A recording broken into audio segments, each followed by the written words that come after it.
Are you consciously living a life away from a trapped cycle? What is the smallest thing you can do to make the biggest difference in your life? How do you lead a happy and fulfilling life? This question has been asked during this pandemic, and you've been seeking answers from webinar, psychologists, gurus, health coaches, and life coaches. So here are the questions you need to ask of yourself. What's your immediate pressing needs right now? How do you prioritize the importance and needs that require your immediate attention? How do you stay resilient and appreciate these needs in your life hack?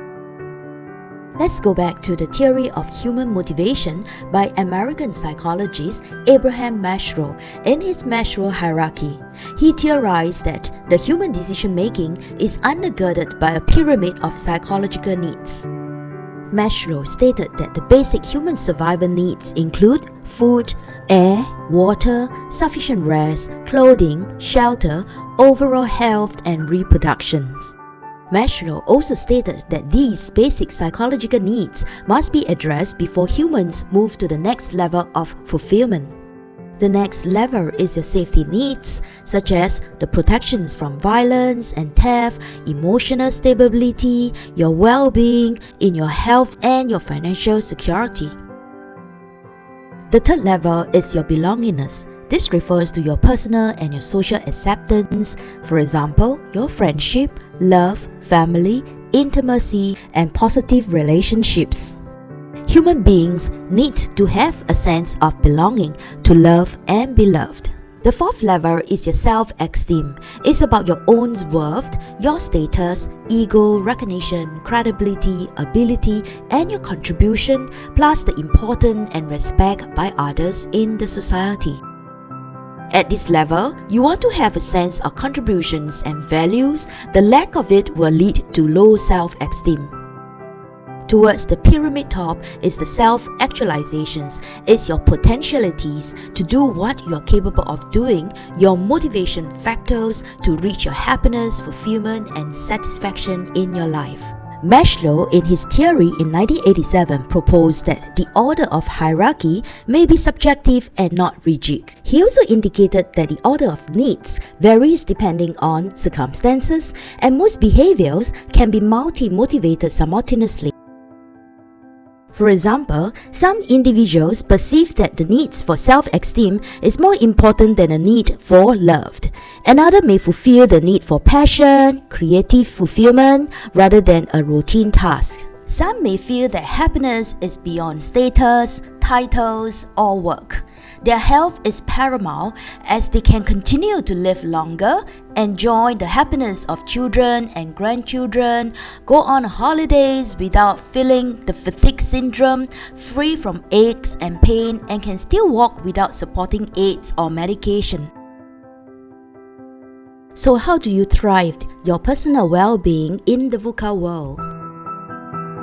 The COVID-19 endemic struck the world, demanding not only individuals but communities and nations to pivot, adjust, and adapt quickly to the environmental health where viruses are transmitted. This situation is unexpected, and the unknown durations with no end to this pandemic potentially threaten our lives and affect the first two levels. It seems that everywhere we go, it is unsafe if we do not have any mask on, safety precaution, unvaccinated, thus affecting our job security, resulting to potential threat in our financial security. There are huge implementations of safe distancing measures and constantly change to gradually easing in a mindful manner. The complexity of these rules can be overwhelming when it comes to variations of group size in social and eating out, households and schools, gatherings of events from societies to weddings, religious congregations, businesses to commercial entities. With the isolations and work from home as a default, people are abstained from social gatherings, and the sense of inclusiveness, friendships, and family relationships are affecting mental and emotional health issues. Loneliness leads to depression, anxieties, and communications with others. People work best in an environment where expectations, contributions, and recognitions are well defined. Our esteem needs are affected by the retrenchments, unemployment, downsizings, and layoffs. Individuals need to pivot quickly with discernment, judgment, and assumption. Given the immense uncertainties, those with strong abilities to deal with ambiguity are often adaptable, flexible, and comfortable with changes. Staying positive towards yourself. The most important relationship you have is the relationship with yourself. Too many people don't like who they are. They focus on their flaws, they compare themselves with others, relive their mistakes and failures, and they wish they are smarter and better. Instead of accepting themselves as a masterpiece, they are critical towards themselves. They wonder why they are not happy. It's because they don't like themselves. If you don't get along with yourself, you're not going to get along with other people. You can't love others if you first don't love yourself. Therefore, in the face of adversity, positive self-thought is very important. Have a daily mantra like you don't get older, you get better. Know yourself to improve yourself.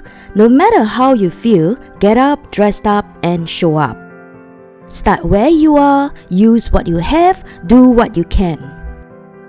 Instead of worrying about what you cannot control, shift your energy to what you can create.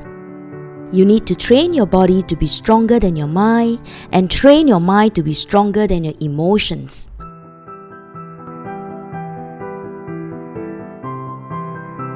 If you have a negative comment on your performance in your evaluation, instead of rebuking it, focus purposefully on how you can improve your weaknesses and develop your skills to be able to contribute to a greater possibility. Keep the perspective aligned to the expectations and focus on the here and now without allowing yourself to believe that the circumstances will stigmatize you.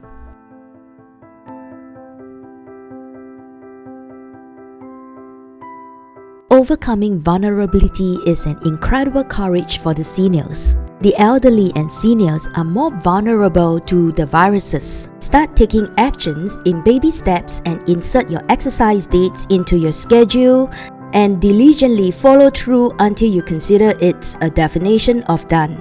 When these small steps become your habitual routine, you can add on another small goals such as eating healthily, change recipe, improve your sleep, try another exercise routine, and change your habits. Go on with your day without judging, assessing, criticizing anyone or anything that you see. Living in the present and don't sweat the small stuff. Love more, hate less, as the latter will consume you, exhaust you, and distract you from positive aspect of your life. Put your ego aside and replace it with humanity. Have more me time and enjoy your passion, interest, or anything that makes you happy.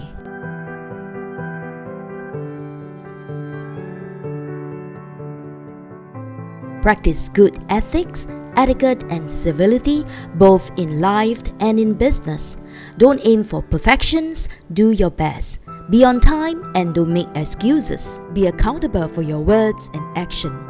Your accountability is the reflections of your disciplinary life. It is infectious to your personal and professional trustworthiness. So consider the consequences of your words and action. Being smart and beautiful is going to raise your self-esteem. According to the study by the Universities of Texas, Professor Daniel Hammermesh said that better-looking people are happier. According to Hammermesh, money is a larger factor in the result. Part of the reasons we find that beauty raises people's happiness is the fact that it also helps us earn more. We can't minimize how important that first impression is. Once you get through the door, you are gracing yourself to a higher opportunity. So check out our self-care episodes on how to work on your lifestyle and image from inside and out.